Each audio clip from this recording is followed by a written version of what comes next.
கர்த்தருக்கு பிரியமானவர்களே, நாம் பொதுவான பேச்சு வழக்கில் என்ன சொல்லுவோம்? கல் எத்திவிட்டது என்று சொல்லுவோம்.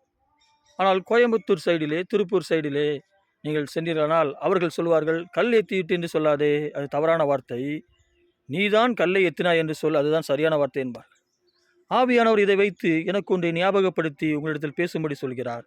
அது என்னவென்றால், பிசாசு செத்துப்போனவன். செத்துப்போன கல் எப்படி உங்களை எத்தும்? உங்கள் வாழ்க்கையில் எது நடந்தாலும் பிசாசு பிசாசு, எது நடந்தாலும் பிசாசு பிசாசு. கல் எப்படி உங்களை எத்தும்? அதுதான் மரித்து விட்டதே, சிலுவையிலே மரித்து விட்டதே, அது எப்படி உங்களை எத்தும்? அப்படியானால் நீங்கள் தான் கல்லை எத்தியிருக்கிறீர்கள். சரி செய்யப்பட வேண்டியது நீங்கள் தான். நீங்கள் சரி செய்து கொள்ள வேண்டியது உங்களுடைய குணங்களையும் உங்களுடைய செயல்களையும் தான், பிசாசை அல்ல. நீங்கள் பிசாசை காரணம் காட்டி உங்களுடைய உங்களை சுய பரிசோதனை செய்து நீங்கள் உங்களை சரி செய்து கொள்ளாமல் கல் எத்தி விட்டது என்று மரித்து போன ஒன்று உங்களை எத்தியதாக பேசிக்கொண்டே இருப்பதினால்தான் நீங்கள் உங்கள் சிந்தையிலே மழுங்கடிக்கப்பட்டு உங்கள் வாழ்க்கையில் நடந்தவைகள் திரும்ப திரும்ப நடந்து கொண்டே இருக்கிறது. உங்கள் வாழ்க்கையில் பிரச்சனை இருந்து கொண்டே இருக்கிறது.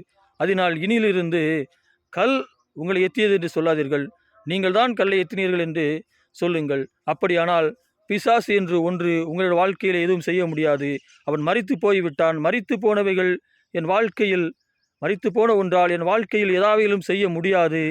என்னுடைய குணங்களும் என்னுடைய செயல்களும் என்னுடைய அறியாமைகளும் தான் என் வாழ்க்கையிலே இருக்கிற பிரச்சனைகளுக்கு காரணம் என்று நீங்கள் புரிந்து கொண்டு கர்த்தரிடத்திலே கேளுங்கள்.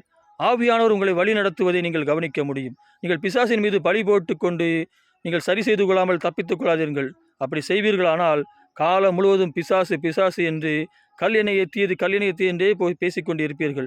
மரித்து போன ஒன்றை எத்தியது என்று நீங்கள் பேசுகிற பொழுது பிசாசானவன் உங்களை பார்த்து சிரித்து கொண்டு இருப்பான்.